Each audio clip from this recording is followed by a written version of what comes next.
Buenas tardes, chicos. Bienvenidos a la segunda semana de la materia de administración financiera. Como bien saben, en esta ocasión no está el maestro Daniel, pero me encuentro un servidor, Felipe de Jesús Catalán Castillo, y los acompañaré esta semana y la próxima. En esta ocasión hablaremos de la balanza de pagos y el mercado cambiario. ¿Qué es la balanza de pagos? Como ya habíamos mencionado en el video anterior, la balanza de pagos es la fuente o el registro en el cual se, válgase la redundancia, se registran las operaciones comerciales y económicas o financieras que realiza un país. Y al igual que en contabilidad, se registran los ingresos y los egresos. La diferencia es que acá los ingresos se determinan como exportaciones o ventas, y las importaciones se denominan los egresos. Y la balanza de pagos tiene como finalidad el fungir como herramienta para brindar información y analizar la actividad económica de un país. Como vemos en la imagen, la balanza de pagos requiere tener al menos un equilibrio para hablar de una economía sana, pero preferentemente las exportaciones requieren ser superiores a las importaciones. ¿Por qué? El exportar es vender al extranjero. Si yo vendo al extranjero o vendo a cualquier lado, pero en particular al extranjero, recibo dinero.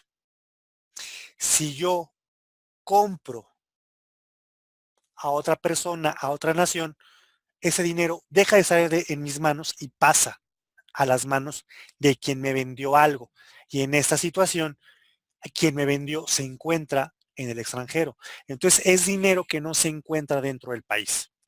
En otras palabras, si yo como empresa que me dedico a la industria textil, exporto telas, exporto mezclilla, exporto ropa, exporto gorras, exporto calzado.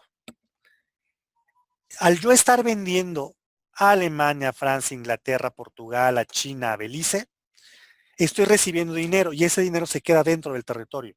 Estamos hablando entonces de que mm, mi economía, mi bolsa, aumentaría, pesaría más. Ahora bien, si yo para poder vender esa mercancía importo los hilos, importo las agujas, importo las máquinas, importo las lavadoras y se las compro a alguna nación extranjera, ese, en vez de comprársela a una industria nacional, ¿qué está sucediendo? Ese dinero no se queda dentro del país, ese dinero está saliendo. Por ende, eh, el recurso económico disminuiría. Entonces, al hablar de una balanza de pagos, estamos requiriendo que éste tenga preferentemente una mayor cantidad de exportaciones, un mayor ingreso de recursos económicos y una menor salida de dinero.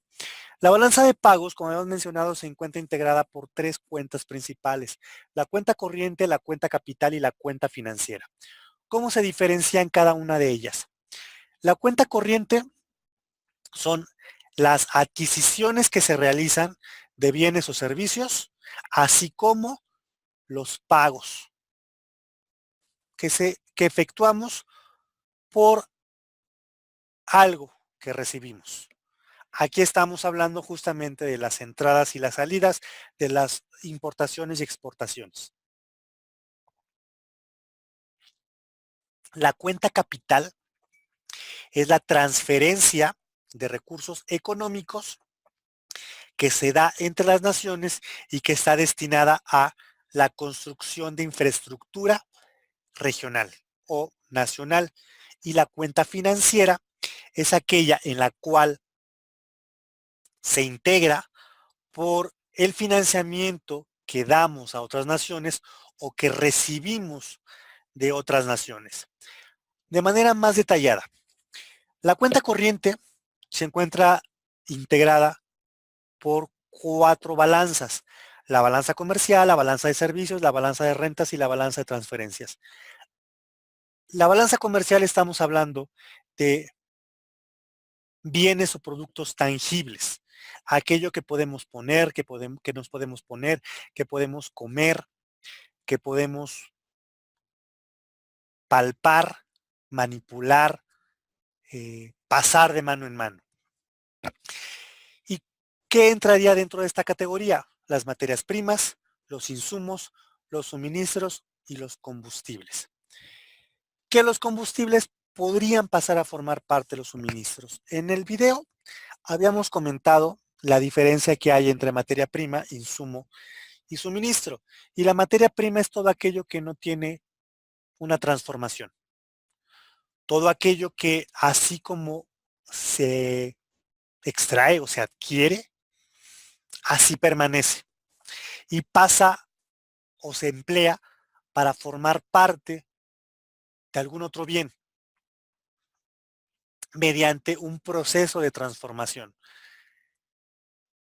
De manera más explícita, la materia prima es todo aquel que se mantiene con sus características naturales, esenciales.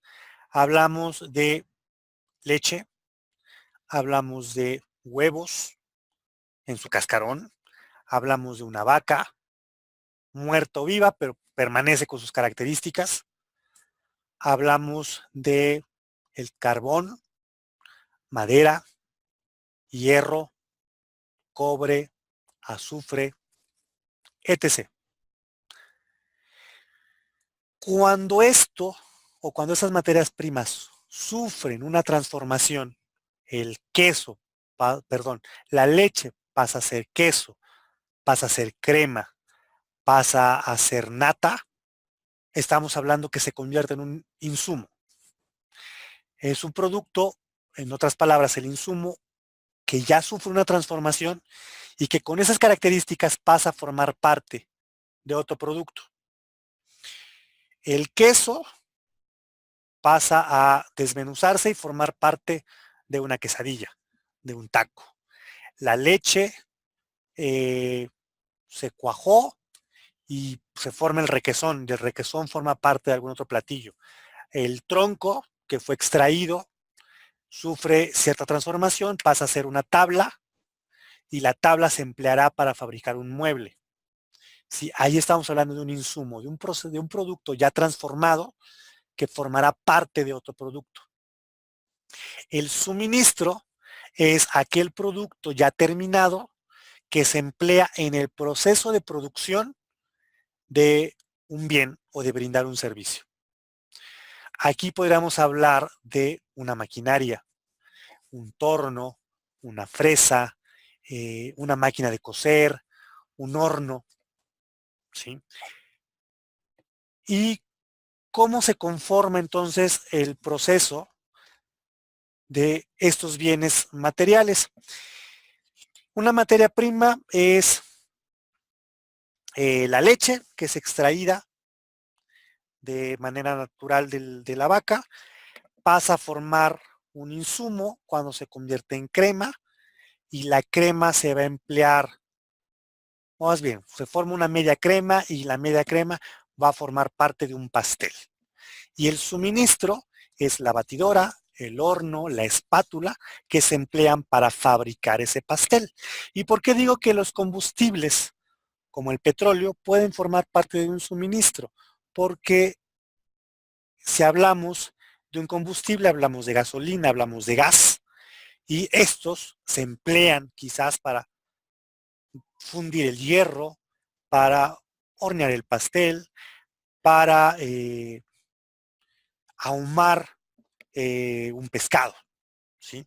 Y aquí como combustible tenemos el petróleo, que es el que se cataloga como de manera aislada, para no formar parte de los suministros. Sería como el único. De ahí en fuera todos los demás combustibles formarían parte del suministro. A eso nos referimos con balanza comercial. Todo aquello tangible que se emplea en la producción o se comercializa. En la balanza de servicios tenemos todo aquello que es intangible, pero que nos brinda un beneficio, ya sea como satisfactor o ya sea para facilitar o agilizar el proceso de producción o distribución de un producto.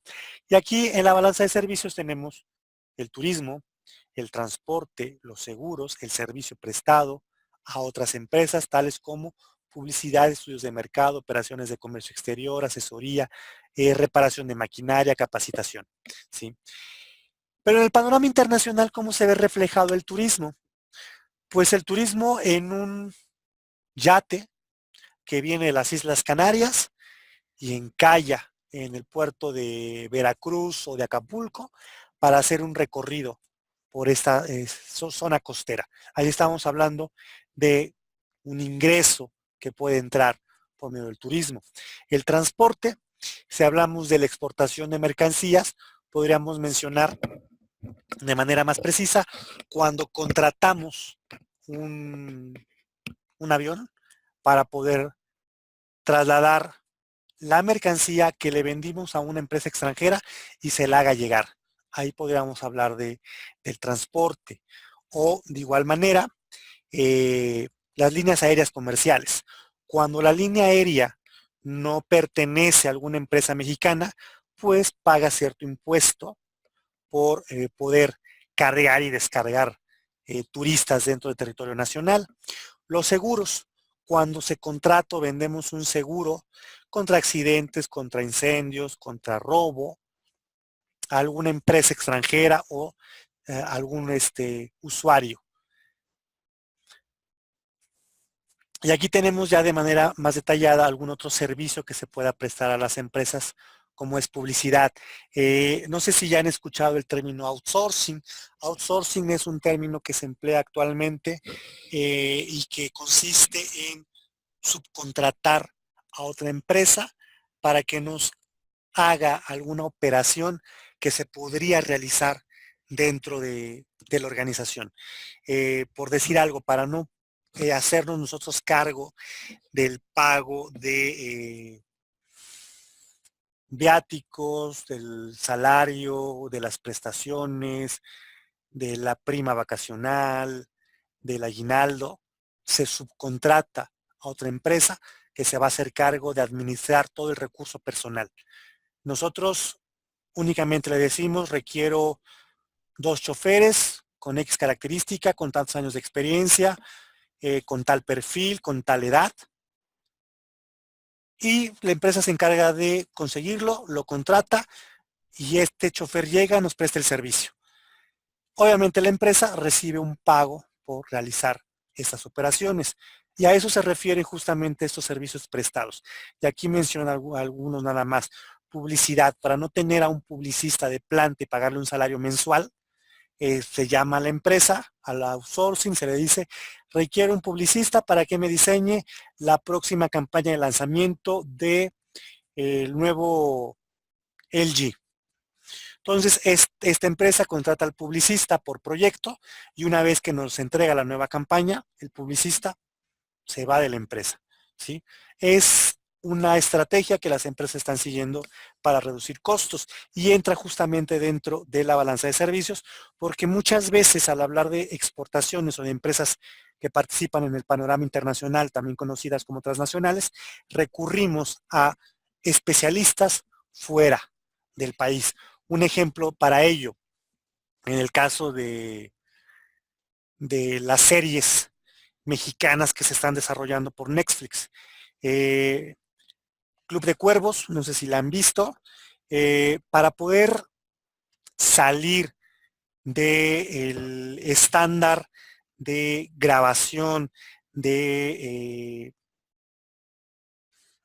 libreto de historias, para poder salir del canon establecido en México con las telenovelas que por años ha desarrollado Televisa y por años también ha desarrollado TV Azteca, para poder salir de esa estructura y ser más competitivos a nivel internacional, porque Netflix es una plataforma transnacional que puede ver cualquiera en cualquier parte del mundo, y poder ser competitivos con series estadounidenses, con series europeas.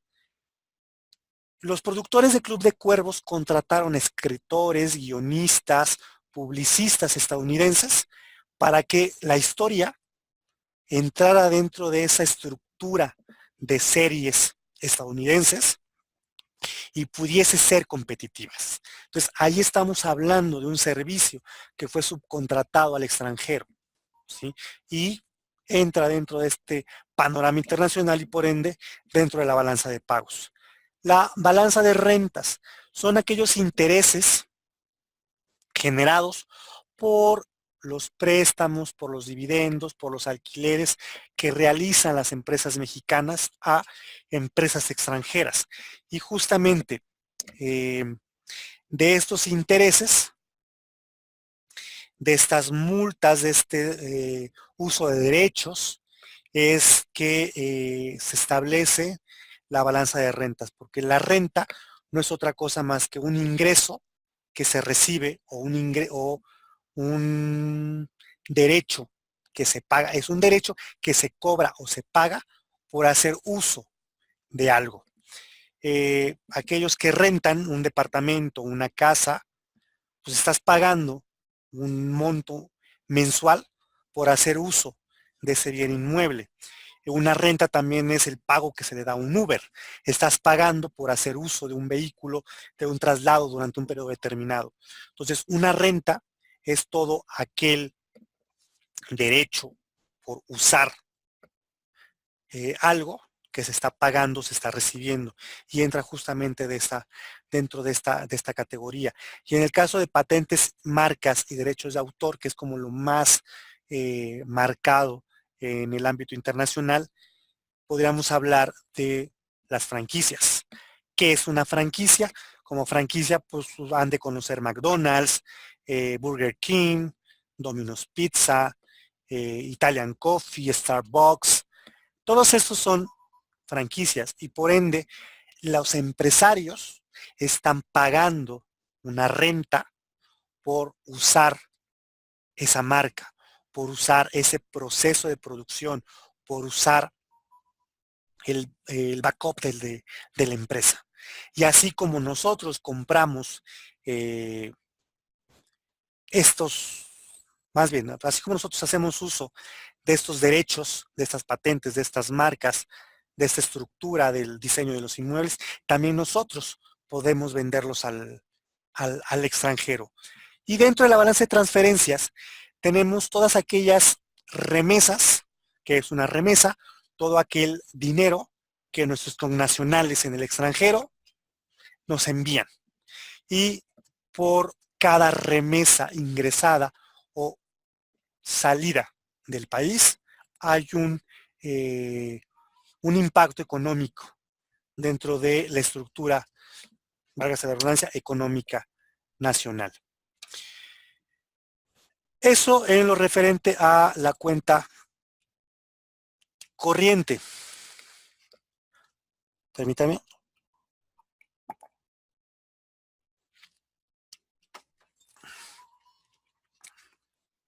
Tengo algunos problemas para pasarle a la otra diapositiva.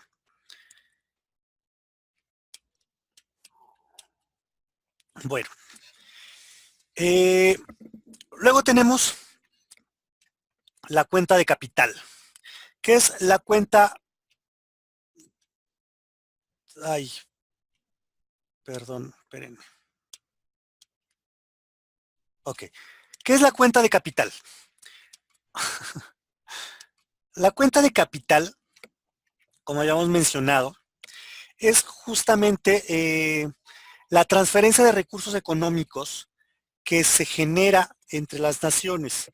Y la cuenta de capital se subdivide en dos, la de transferencia y la de adquisiciones o enajenación de activos. La primera de ellas es aquella en la cual se transfiere al extranjero o se recibe del extranjero un determinado monto económico que está destinado, que está dirigido a mejorar la infraestructura de nuestro territorio, sea esta enfocada a la industria, a las vías de comunicación o al medio ambiente. Mientras que la de enajenación o adquisición de activos inmateriales es la que se encuentra integrada por la compraventa de activos intangibles.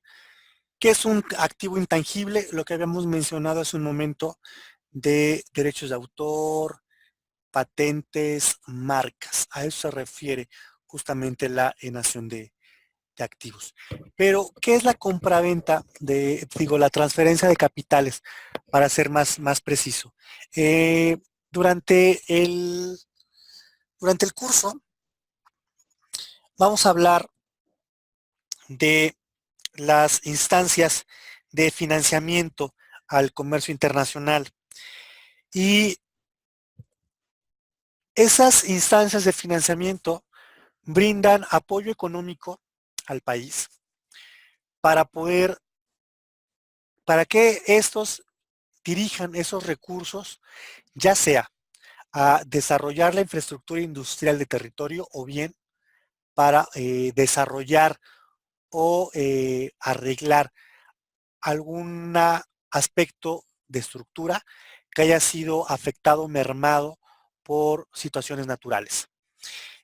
Y esos financiamiento se maneja o se entiende como préstamos que recibimos de dichas instancias, y es a lo que se refiere con transferencia de capital.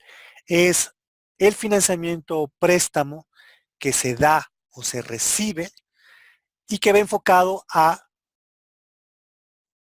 eh, a reestructurar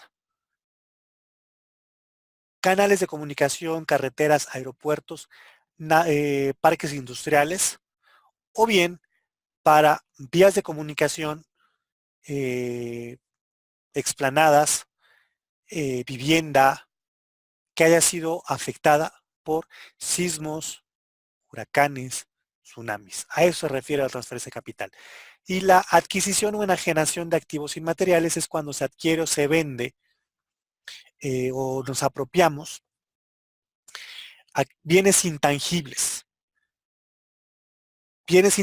que forman parte de la empresa, pero que no forman parte necesariamente de un producto. Si hablamos de Starbucks, además del café, ¿qué es lo que distingue Starbucks? El logo. ¿Qué distingue además qué distingue además a Starbucks? El diseño de la tipografía, de las letras, los colores, ¿sí? ¿Qué diferencia Starbucks de Italian Coffee? El servicio. Las características del producto también, las recetas para preparar las bebidas. Eso es lo que entra dentro de la adquisición o enajenación de activos inmateriales. Todo aquello que forma parte del producto, de la marca, de la empresa, pero no lo palpamos como tal, como consumidores, pero respalda en gran medida lo que solemos consumir o comprar. Por ejemplo, Apple. Eh, ¿Qué es lo que respalda a Apple? Pues la tecnología que va dentro de un producto, dentro de un teléfono, dentro de un reproductor. ¿Qué respalda a Apple? El, el impacto que tiene la marca en el consumidor, la manzana. Entonces, eh, yo, ¿cómo puedo adquirir o enajenarme de un activo inmaterial como esos que mencioné? Quizás, y si saco una línea de ropa con el logo de Apple o con el logo de Starbucks o con el logo, el nombre de alguna serie de, de vanguardia. Eh, Llego a un convenio justamente con la empresa que es dueña de dicho activo, de dicha marca, de dicho bien intangible, y por el goce de poder usar dicho logo en mi ropa, pago un bien. Ahí estamos hablando de una adquisición o enajenación. La cuenta financiera. ¿Cómo se encuentra integrada la cuenta financiera? Por 4 aspectos principales. Las inversiones directas, las inversiones de cartera, otro tipo de inversiones o las reservas. Como podemos ver en las 3 primeras, al hablar de la cuenta financiera estamos hablando de el recurso económico que entra a un país a partir de que alguna empresa extranjera decide colocar su dinero en su territorio, ya sea invirtiendo en alguna empresa mexicana o desarrollando su propia empresa dentro del territorio nacional. ¿Qué diferencia hay entre la inversión directa y la inversión de cartera?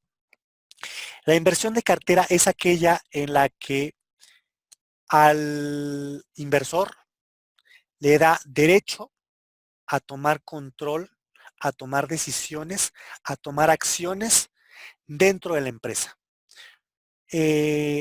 Puede decidir si un producto sale o no al mercado, puede decidir las características del mismo producto, puede despedir personal, contratar personal, decidir quizás que la administración financiera, contable, se lleve en Singapur, se lleve en la sede de ellos, que puede ser en Francia, y únicamente en México sea el aspecto productor, el aspecto de armado.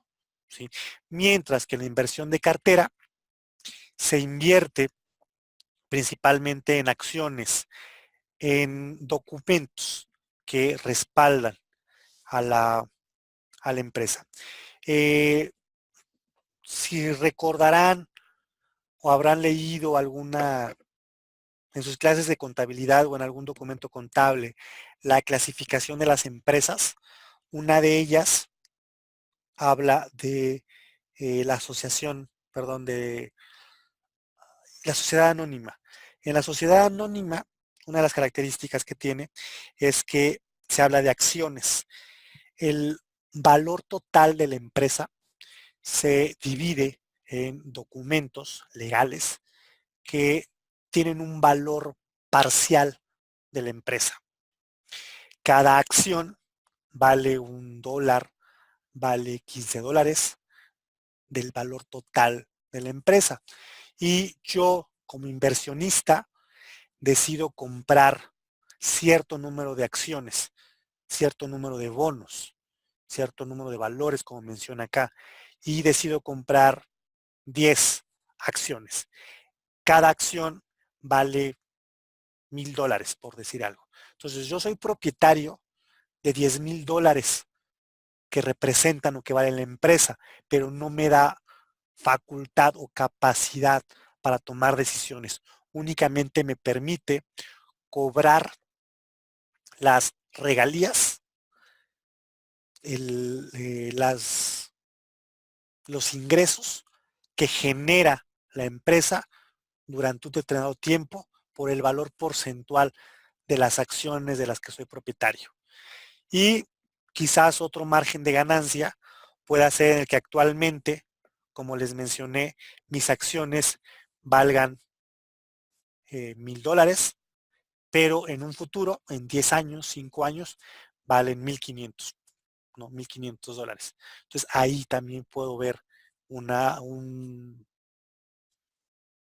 ganancia, una inversión, puedo ver retribuida mi inversión. Y otro tipo de inversiones, hablamos de los créditos comerciales o depósitos a la vista o a plazos que realiza la entidad financiera, ya sea que resida dentro del país o que no reside en el país, que no se encuentre instalada dentro del territorio nacional. ¿Y cuáles son esos créditos comerciales u otras inversiones? Cuando la empresa extranjera compra a una factura, por decir algo. Al comprar esa factura, eh, yo como empresa que la vende, pues cobro lo que costó mi mercancía. Pero yo como empresa que adquiere dicha factura, además de lo que que costó ese producto, de lo que yo pagué por ese producto, cobro además los intereses a la empresa que me debe por retraso de pago, por plazo excedido, por lo que sea. Ahí estamos hablando de este otro tipo de inversiones, cuando las empresas adquieren documentos, generalmente son facturas, y se cobra posteriormente por ellos con un cargo adicional. Y por último, las reservas. Son los activos líquidos que respaldan la economía de una nación y que pueden financiar los desequilibrios o los desajustes que tenga la balanza de pagos. Ahí hablamos de el oro y las divisas de manera específica, qué es lo que puede responder por algún desequilibrio, algún desajuste en la balanza de pagos. ¿Y qué es el mercado cambiario? El mercado cambiario es el intercambio que se da de las divisas. Es la compraventa de divisas o también conocido como Forex. Y es, en otras palabras, cuando se adquiere una moneda por determinado valor. Eh, un ejemplo de estos puede ser: compro dólares, pago, ahorita el dólar está 19.90. Si yo decido pagar o comprar $10, pues tendré que pagar 199 pesos. Ahí estamos hablando de un mercado cambiario, pero de manera particular hablamos cuando las industrias, las empresas participan dentro de este mercado cambiario, de esta compraventa de acciones o de monedas. ¿Y cuáles son las funciones principales que tiene el mercado cambiario? La transferencia de fondos, de capitales, o brindar mayor poder o capacidad de compra. Pero, ¿qué es una divisa? Una divisa no es otra cosa más que una moneda extranjera que es escogida como tipo de cambio, como patrón para constituir las reservas internacionales. Una divisa requiere tener como características ser aceptada como medio de pago internacional, ser utilizada para mantener las reservas internacionales y los ahorros externos de empresas o bien de individuos, una estabilidad relativa que no fluctúe demasiado su valor en comparación al mío, y una facilidad de convertibilidad que no es más que sea una moneda, una divisa que participa dentro del mercado internacional y que bien puede ser cambiada de pesos a dólar, de yenes a dólar, de euros a dólar o de libras a dólar. Dentro del mercado cambiario, cada entidad federativa establece una política cambiaria. ¿Y qué es una política cambiaria? Es el conjunto de medidas que se adoptan en conjunto mediante las entidades involucradas para poder fijar el tipo de cambio al cual se va a comercializar o a intercambiar la moneda, lo cual busca equilibrar las entradas y salidas de divisas. Establezco un precio relativamente estable, elevado, para que no haya un exceso de compra de divisas y salga del país el peso, ¿vale? Pero, ¿qué entidades federativas son las que participan dentro de la política cambiaria? En el caso de México, tenemos que es el gobierno nacional o el gobierno de la federación, representado por nuestro presidente, la Secretaría de Finanzas, que es aquella que administra los recursos financieros o económicos de la Federación, y el Banco Central de México, que el Banco Central de México es aquel que busca administrar, estabilizar y regular el comportamiento económico dentro del territorio nacional.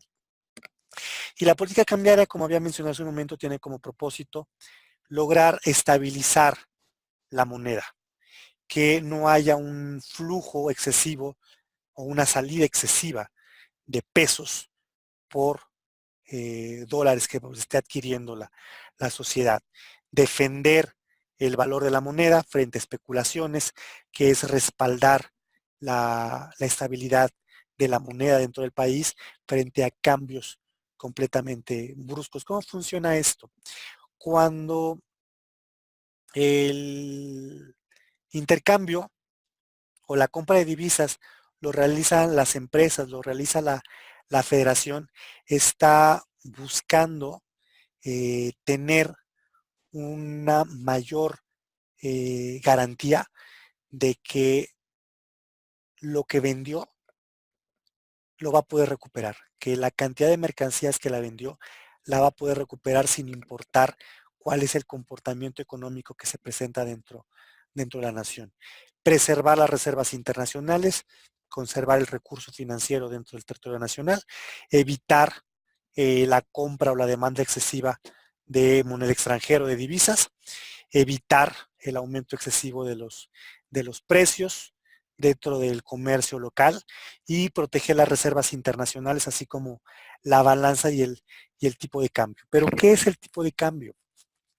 Es el comportamiento que, o el, sí es el comportamiento que tiene el precio de la moneda representada o expresada en otra, el cual se determina por tres aspectos principales, lo que es el mercado fijo. ¿Qué es el tipo de cambio? El tipo de cambio es justamente, como había mencionado, el comportamiento que se tiene del valor de la moneda en comparación de otra. Y el tipo de cambio fijo es aquel cuando la mercancía, perdón, cuando al momento de realizar el contrato de compraventa, se establece que se pagará en el monto o en el valor actual que tiene la moneda en el mercado. Si actualmente firmé mi contrato y el valor de la moneda es de 19.90, así me pagues en 15, 20, 30 días, me pagarás el valor de la mercancía en dólares, pero que cada dólar vale 19.90. El siguiente tipo de cambio es aquel en el que, sin importar el valor que tiene la divisa, tú únicamente me vas a pagar los $100 que me debes, sin importar cuánto valga. Si ahorita vale 19.90 y en un futuro vale 21.80, me pagarás esos $100 en un valor de 21.80. ¿Y cuál es el siguiente tipo de cambio? Aquel en el que previo pacto firmado en el contrato, se establece el valor que me pagarás por la mercancía, se regula o se establece mediante la intermedia del valor del dólar. ¿Y cómo se comporta el mercado de cambio equiparándolo justamente con la balanza de pagos? Que a mayor estabilidad de la economía y por ende de la moneda con la cual se va a intercambiar o se va a participar dentro del mercado de divisas, puede haber salidas o ingresos dentro de la balanza de pagos.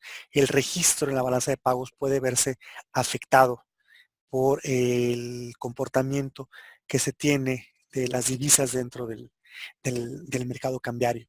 Por ello, la importancia de tener una economía estable que nos permita tener control justamente del, del comportamiento que puedan llegar a tener las divisas, y al reflejarse esto dentro de los contratos o los contratos de compraventa con empresas extranjeras, bueno, determinar qué es lo más conveniente para la empresa y de alguna manera para la economía de la federación, ¿sí? Bueno, chicos, me despido. De mi parte es todo por esta semana y nos vemos la siguiente. Buena tarde.